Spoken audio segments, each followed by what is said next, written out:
I am really curious how you view your role as a director here because, like you said, you came onto this project after the family has been carrying this torch for 14 years. There are so many unanswered questions in this case. Do you view yourself as someone who's taking that torch for the family and continuing to carry that? Do you view yourself as someone who's talking to experts, looking at the evidence, listening to that 911 call, talking to family members, and perhaps gaining a new perspective? I mean, what does that really look like for you? Yeah, I think, I always want to create like a 360-degree portrait of any incident or crime. And we absolutely reached out to everybody that was involved, the medical examiner, any law enforcement at the time, certainly Ellen's former fiance and his family. We would have loved to hear from more people.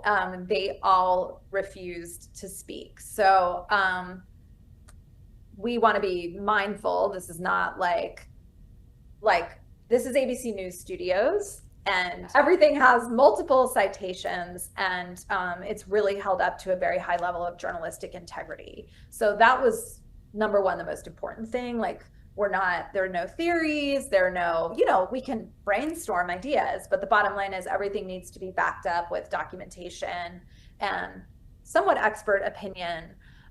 So my job was to gather those together and tell a really compelling story.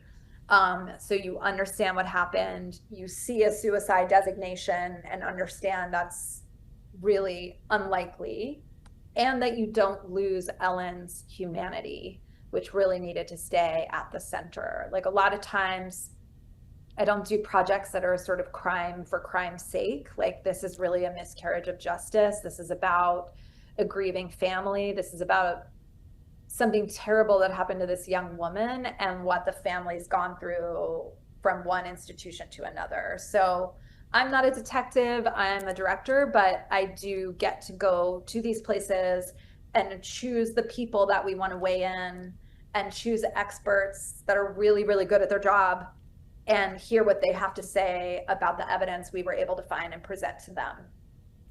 I do want to say, because I watched this series twice now in preparation for this conversation, that A, you really relied on the facts here when telling this story, and B, through your conversations with Ellen's family, with her cousins, with her parents, with her childhood friends, and all the photos you used of Ellen, you really kept her at the center of this story, and you really kept her humanity there as well. I do